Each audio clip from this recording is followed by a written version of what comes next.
Hello everybody, my name is Sophie and welcome back to another video. Some people call themselves mood readers and I, for example, am never in the mood to read anything. You know, you read beachy summer vibe books when it's summer and you're at the beach maybe. And once it starts getting colder outside, you seek out books that give you a cozy vibe, right? A lot of people say that. Maybe if it's October, you even want to read a spooky book, but only in October. That's the only month you can do that. One Dark Window by Rachel Gillick is a spooky book, at least according to the internet. It blew up around last year, I would say 2024. Everyone was talking about it. It's so dark and spooky and like it's the dark vibes and it's dark and I can't see it because the author writes about a forest with mist in it. So that is, of course, very dark and spooky. As always, I took Booktok's word for it and I sat down in October and I said, I want to read a spooky book. What can I read? And every book scares me to an extent, I would say, because they're all bad. With this, I was surprised because I didn't think it was spooky, but you know, that was just me. Rachel Gillick, I don't know where she's from. America. I just found it out because she got a BA in literary theory and criticism from UC Davis. What is a bachelor's in criticism? May I ask? Critique? I'm German. Sorry, I just had to translate it so I could understand. Literary theory, okay. But do they mean literary criticism also, or do they just mean criticism? Like she just knows how to criticize people really well. She has only published 3 books as of right now. October of 2025, which is surprisingly little compared to a lot of her not co-authors, they're not writing anything with her, but other authors in like the same vicinity. They pumped those books out and she's taking her time, and I always say they should take their time, and of course that's what I think makes more sense, but I mean, just taking her time is still not good. What is One Dark Window about? Let's just get into it right now, right here, because we are so spooked out. Go get a mug. Just, you know, I don't care what you do with it. I've read a few books since. I went on a little reading spree, and this was the first out of 6 books that I read. I'm a reader. Because of that, it's been a little bit of time has passed since I read it. And I just now had the time to sit down and talk about it. So we're going to see how much I remember, how memorable it is. And I think the definition of memorable is how much I remember, so that makes sense. I mean, how much sticks with me, that makes a good book, right? If it sticks with you. So what I do remember is what this book is about. It's about a girl. Revolutionary. She lives in a world in a town called Blunder. So I imagine they are British, just because it's called Blunder. Here there is a city and there's also a forest. So in my head, this was a very small world with just one town, basically, because we don't get to find out about anything else. The world building is very condensed to just this one place. It's not fleshed out further. I think she just kind of relied on the fact that there was a misty forest and just hoped we would forget about the rest of the world. The main character is called Elspeth, which reminded me of Alphaba. Maybe that's what she was going for. I do remember she had a nickname and I forgot it. Maybe I'll find it out soon and then I can tell you. Elspeth lives in this magical world, Blunder, and of course there's also a royal family with a castle. So in my head, just to paint the picture for you, the way this world looked is there was a forest everywhere and there was like on both sides of a road, right? There's a road and there on both sides there's a forest with mist in it. You're not allowed to go in there or you'll die, basically.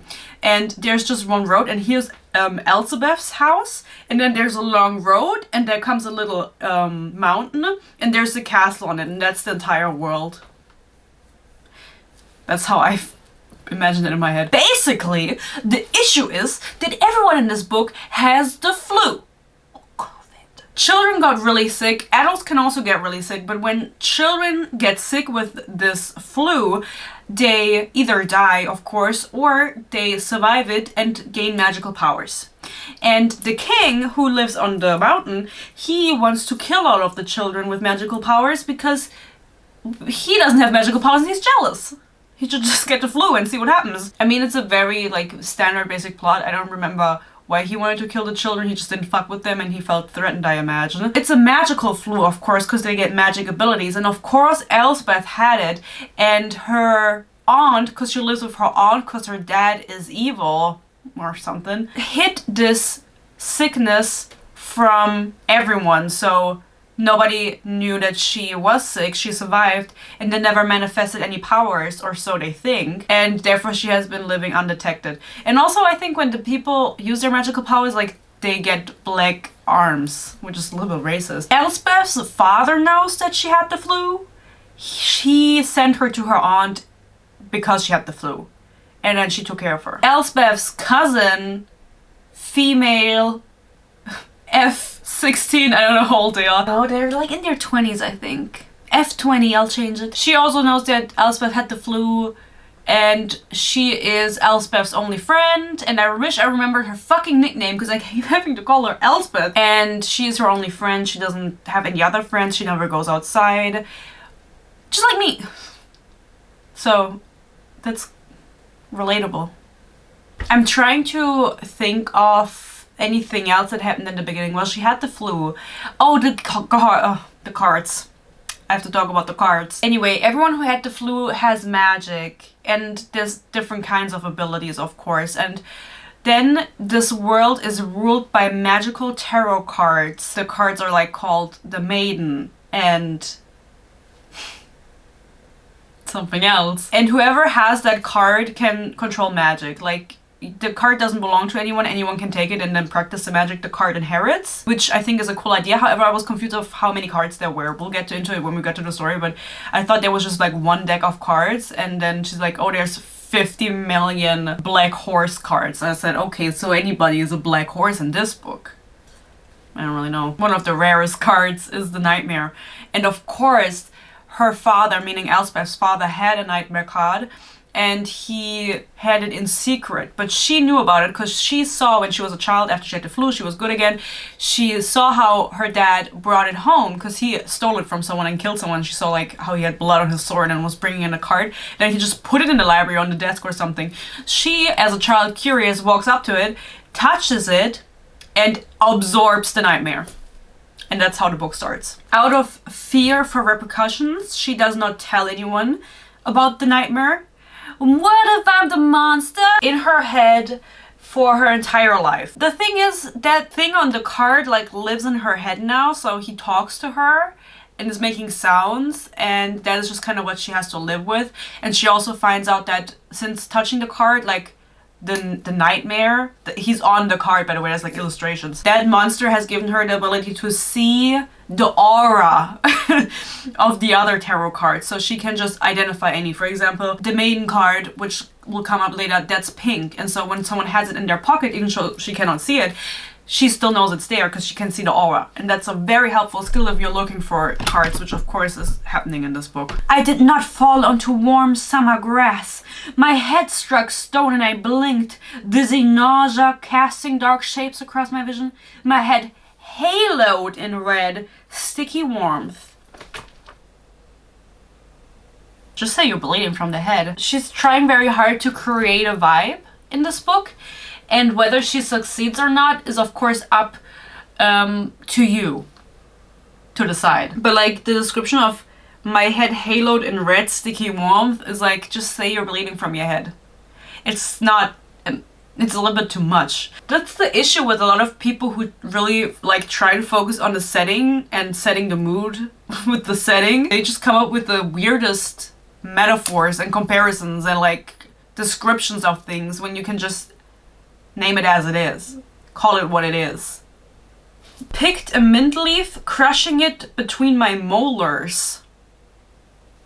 Teeth. Ever heard of teeth? I doubted I was the first to take a shot at the captain's prominent beak-like nose. It was a too easy target.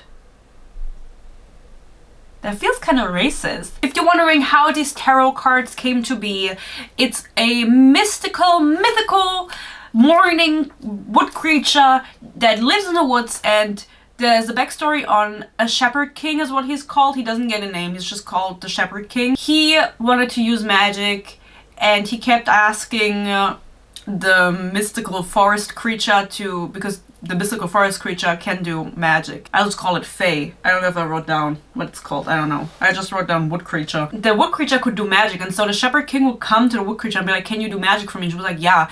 And then I think it kind of got on her nerves, so she was like, or he was like, can you just like do some cards for me so I can always do magic, like even without you? And then the wood creature was like, yeah, but like you have to pay a price. Like magic always takes a toll on you. Like you always have to pay a price to practice magic, which is also why everyone who had the flu and is now using their magic is dying.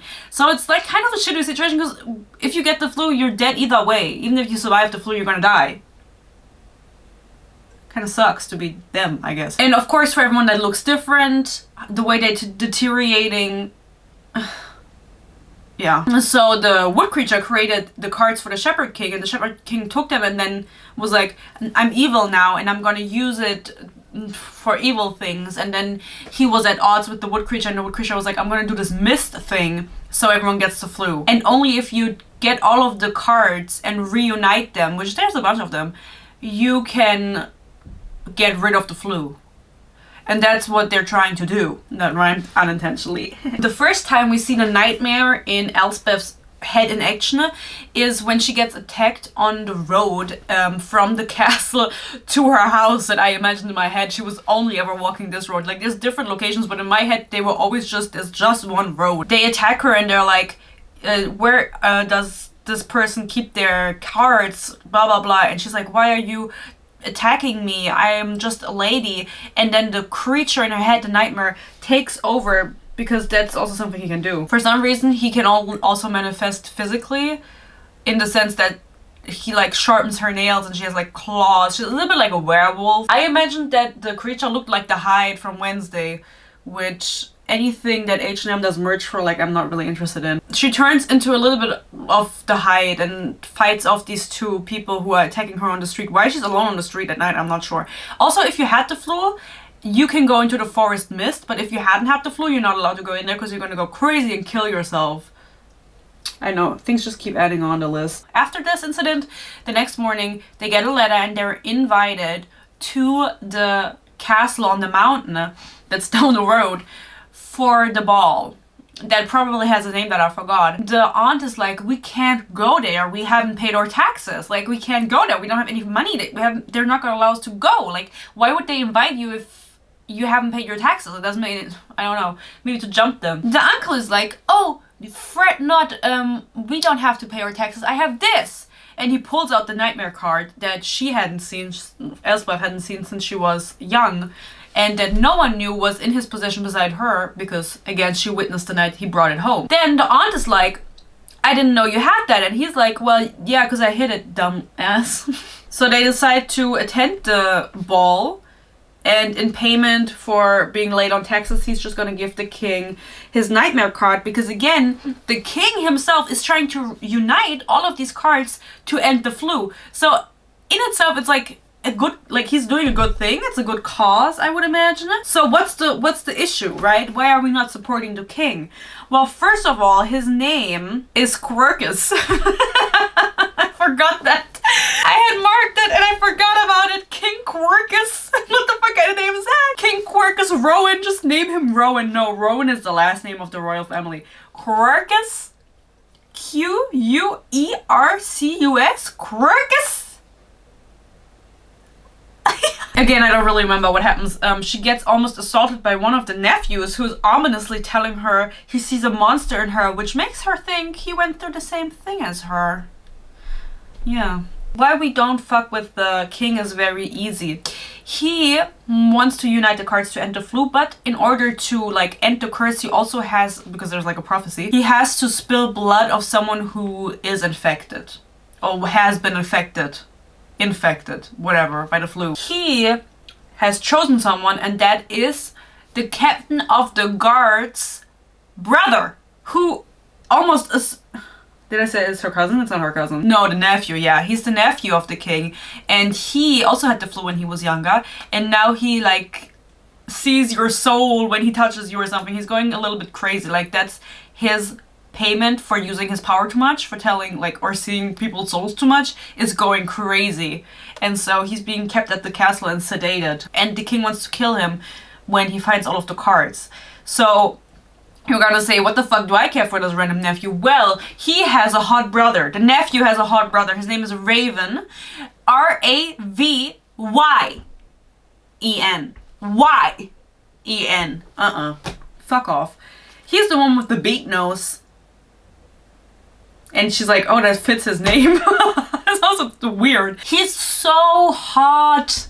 And he doesn't want his brother to die. So he wants to unite all the cards. Also, everybody just wants to do that. They're also nice. And instead of killing his brother, he wants to use the blood of like a physician that works for the king, who's a little bit evil and kills children who had also been infected. The king and the rebel group that she joins, they want the same thing. They just want to kill different people to achieve this goal. So I felt like that was a little bit weak. Why does the king want the exact same thing as the group we're rooting for? So he's not that bad, I'd imagine. Like he doesn't do anything bad in this book as far as I remember. Maybe he kills her mother or something, I don't remember. Also, now that I see it, she says the word austerity like multiple times. I'm gonna look it up right now. Live on camera. Live on camera, that reminds me, one time I streamed on Twitch and then I didn't get any viewers, and then I had one viewer that was in there for like 5 minutes and I had to go offline, and then I told that person like, I'll be back tomorrow, and I never came back. She uses the word austerity in this book 12 times. 12. The thing is, look up how many times she says I. Austerity is such a peculiar... I don't know why I wanted to use another difficult word. I can't even pronounce that. I don't know why she chose austerity to be repeated over and over again. By the third time I was like, okay, I'm gonna look up what this even means. I didn't even know. Why the fuck would I know? Just use a simpler word. And it's not like she was using big words for the entirety of the book. It was just like sometimes she would throw them in there, and sometimes often she would use austerity. And it wasn't just to describe one singular person, but multiple people were austere. I don't know. Sorry. It would throw me off so much every single time I read it, because I was like, why are we using this word again? Right? Like it always stuck out. It's her thing. It's her thing. Like, who am I to judge? Before they went to the ball, her cousin and Elspeth had a fight. Elspeth was suspecting that her uncle was gonna marry off her cousin to the king's son, who's evil. I don't know what his name is. Probably not a good one if his father's name is Quirkus. She suspected that that would be like a deal, like the uncle would give him the nightmare card if in exchange for that his daughter could marry the king's son, right? And that's exactly what happens. They had a fight, and then she returns with a maiden card in her pocket. The maiden card, because of course using a card also has a price, everything has a price. The price for the maiden card is that you become so Gorgina, but you also become a little bit evil. Aren't all beautiful people evil? She just becomes very heartless, and that seemed like an ass consequence. Like they were not on the same level of consequences. The consequences is what I remember thinking at the time. Now I can't recall. When they see each other again after this fight, she hasn't used the maiden card yet. She just has it in her possession, and of course Elspeth can see the aura, and so she's like, what the fuck, like don't use that. And then her cousin's like, how the fuck do you know I can see I can have it? Like, how do you know I have it in my pocket? And Elspeth is like, I just know, like don't use it, you'll be heartless. Okay, what the fuck do I care? I'll have a big fucking butt and big tits. She does eventually use it, and she does get really big tits and like a BBL basically. And BBL in this scenario stands for a blunder butt lift, because they're in Blunda and not for Brazil, because that doesn't exist. And throughout the book, it's a little bit weird because the card using it is supposed to make you heartless and cold and like not care about anyone around you. But it seems like her cousin still cares about Elspeth, and she gets her out of situations and like lies to her fiance, which is the king's Quirkus' son, to aid her because she joins the rebel group with the hot beak-nosed Raiden dude. And so that's a little bit suspicious, but also I have to say, like, she keeps thinking, I love my cousin so much, she is the best, like I don't want her to use the maiden card, she is so joyful and she will lose everything that defines her if she uses it. But she only thinks that when her cousin is like about to show up in the chapter, like immediately, or when she is already there. She doesn't think about her cousin whenever she is doing anything else. Like, it never just randomly comes up where she's like sitting somewhere and she's like, oh, my cousin, I miss her so much, my only friend. Never thinks about her cousin. Doesn't care that much about her, arguably. She lives in the moment.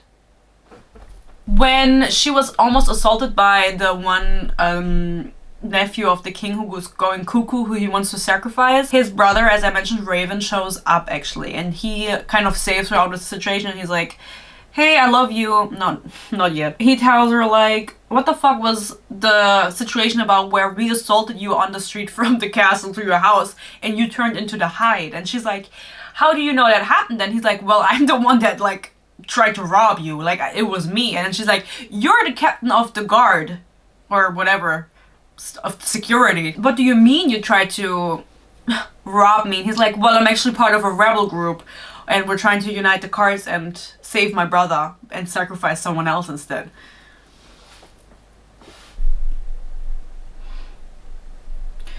She low-key likes the hot captain and is interrogated by them to join their circle, and luckily the nightmare helps her because, oh yeah, I remember. There's also a card that makes you tell the truth. The nightmare in her head is like, oh, actually that card doesn't have any effect on me. Like, just let me take over, however that works. And so when she's getting interrogated, she lets the monster front. She has the ID. The monster fronts, and then it doesn't have any effect on her, and she can lie to the circle group because they're asking her like, what's your power, and like, do you have anything to hide? And obviously she can't just tell them there's a nightmare in my head. She's never told anyone about this, right? They accept her so she can help find the cards and cure everyone since their brother is infected. Well, not their brother, but, you know, Raven's brother.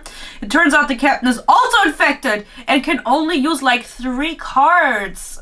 This is like reading the book all over again. Raven was also infected. Everyone had the flu at one point, and you know how it is. His magic ability is that the cards don't have any effect on him, but in turn he also like is deteriorating in the sense that he can't use every card. So you could hand him whatever card, whatever their names are, Black Horse, and he wouldn't be able to use it because he can't. He can only use like the nightmare card and another one, and that's all. It sucks. That's why I'm saying like they have different, this is like a weird system where his brother is going cuckoo and like trying to kill himself and jump out of the window, and then he just can't use the power of the cards anymore. It's like a really unbalanced system, but as long as the hot dude doesn't die, I don't really care. They take her to their place and go on a quest to find the leftover cards. The 500-year-old monster that lives in her head, which is a nightmare, knew the forest wouldn't fade. Oh my god, no way. I keep making rhymes! The stone chamber, enveloped by moss and vines, stood tall at the edge of the mist. How strange it looked alone in the ruins, unmarked but for one dark window, situated on its southernmost wall. The nightmare's tale whipped through my mind. The chamber fixed in our shared vision. Go in, he said. I think he's like from the south. Go in where? My eyes caught the ivy-laden room. There? Yes! Why? I want to see it. There is no door, only a window. I don't know what this accent is, I'm sorry. His voice swarmed in my ears, near and far at once, slick with oil. That's all she ever required. Who? The spirit of the wood. Called the spirit, okay? I was close with the wood creature. The hair at my spine prickled. The hair at my spine? Shave, bitch. The fuck? You've been here before? He laughed, but there was no joy in it. It was an empty laugh, ominous, like falling down a well. Of course, the 500-year-old creature in her head knew the Fae because he is the Shepherd King. The thing is, this is the big plot that she realizes towards the end of the book, that the monster that has given her hints, because at the beginning when he came into her mind, he didn't really speak with her, it just came over time.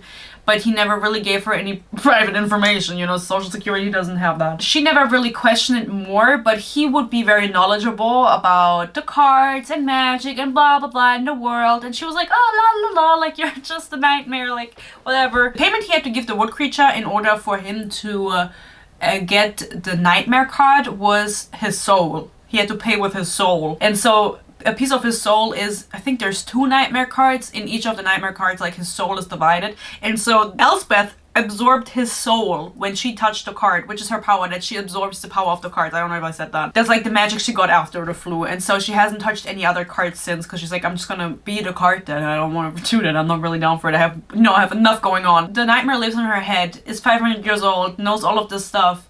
We keep talking about the Shepherd King. So why didn't she realize that he was right there? Like, he is right in your mind, the Shepherd King. Like, whatever his name is.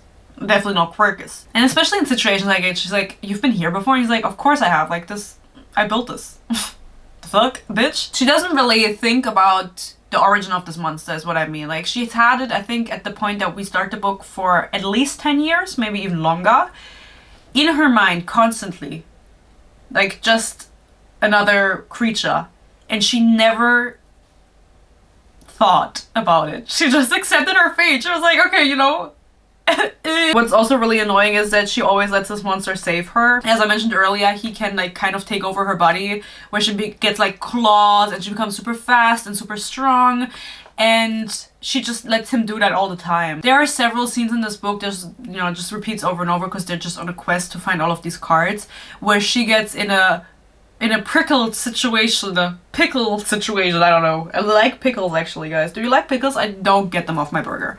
Put more pickles on my burger. And so whenever she finds herself in one of those situations, which happens a lot in this book, she just is like, please help me, nightmare, help me. And then he does, and that's it. And then throughout the course of the book, she realizes like that he's taking over more and more. Oh my god, who would have thought that's the price for her magic? I'm just gonna say it right now. The price that she has to pay for using the nightmare is that he's taking over more and more control over her body, and she can't really control it anymore, because as the book progresses, she like starts sleepwalking, for example, and that's literally just the monster taking over while she sleeps and like taking her places. How do you know so much about it? He did not answer. Or maybe just think about it a little harder. You're almost there. But it felt incomplete, my collection, yet whole. And so, for the nightmare, I bartered my soul. That's how that happened. She puts like little poems at the beginning of each chapter, and they're not really good. I don't want to be mean, but poems are just not for me. I've had to analyze a lot of poems in my life, and so I just have like a hatred for poems. No, I just don't think I've never read a poem and been like, oh. Speaking of letting the monster take over and doing all the work for her, at one point they try to steal a card and then get ambushed by her father and the crown prince, who's engaged to her cousin, and the crown prince is evil. Obviously they don't recognize them because they are like wearing hoods and masks, but the crown prince gets into an altercation with Elspeth and ends up breaking her hand. So the next day, or the day after that, they meet with the crown prince, because obviously everyone who's in this rebel organization has like some connection to the king, and they're all undercover, whatever. And he sees that her hand is broken, and she starts worrying that he's gonna make the connection that he was the one who broke her hand. And then everyone's like, don't worry, he's slow. He does eventually figure it out, and that's like the finale. He kidnaps her, and then the monster takes over. Beneath the shadow of his frown, I saw glass in his narrowed green eyes. She means tears. You're trying too hard. At one point, after she like breaks her hand and everything, she finally makes out with Raven, who they have very little going on with them, I'm gonna be honest. Like, I haven't read out anything to you because this book doesn't really offer anything to read out. She makes out with him, and like in the same moment realizes that the nightmare is taking over, and she starts really worrying about it, and then to ease her mind they have sex. Which always helps when you're worrying, you know. They go out and everyone is there on market day. I don't know, they had a random day where everyone was just outside on the market. And then randomly they find an infected child, like right as they're there. And everyone is there. The crown prince, probably Quirkus or whoever, and then this physician that they want to sacrifice instead of the nephew, whatever. It's all a little bit convoluted, but a random infected child turns up, okay? Since Raven is the captain of the guard, he oversees like these executions, right? Meaning of the children. So the weird healer who they want to sacrifice, he comes up, he's like, I have this infected child, blah, blah, blah, we have to execute him, let's execute him right here where everyone is to make an example of him. She, all of a sudden, feels very passionate about saving children and wants to save this child and almost like blows everyone's cover saving this child. Again, only caring about this circumstance in the moment that she's in. Same with her cousin, who she never thinks about but cares so much about. Same with the nightmare in her head that she never thinks about. And same with this child. She never at any point of this book, and this is like over 50%, maybe 70% in, 80, I don't know, she starts thinking about all of the other infected children, how they're all being executed, and how Raven is the one who's responsible for that. Like, he is literally the like, you know? How big is this country? I'm also wondering, like, do all of these infected children, are they just contained truly to like the one street that I imagined in my head? Or where do they live? How big is this? Is this just like a city? Or is it a kingdom? I don't know. We don't know. I wrote down, I don't know what else happens. They play extreme truth or dare, and at the end she almost gets assassinated. So the monster takes over, and that's how the book ends. I also know that Raven like tells her after she saves the child, because she ends up saving the child, that he's gonna put him somewhere where he like puts other children he saved, and she's like, oh, thank God you have that, and doesn't ask any follow-up questions, which is like, if I were her, I would be a little bit interested in that new fact that I just learned, that he actually saves his children and doesn't kill them. She doesn't care. And they play extreme truth or dare, as I said, where they like drink a truth serum or something, and then the crown prince figures out that something is wrong with her, that she's infected, that she's looking for cards and blah blah blah, she's with the rebels, which they never call themselves rebels, I just made that up. So he kidnaps her, and to save herself from the kidnapping, I think she ends up killing him even, by the monster, having the monster take over. The nightmare, because she has been getting weaker, the nightmare has been getting stronger in her head, and now she's like, I surrender myself, even if I will never see Raven and his big nose again. You know. Had I known they'd be the last words I'd say to him aloud, I might have chosen them differently, is what she says before the monster takes over and she sees him again.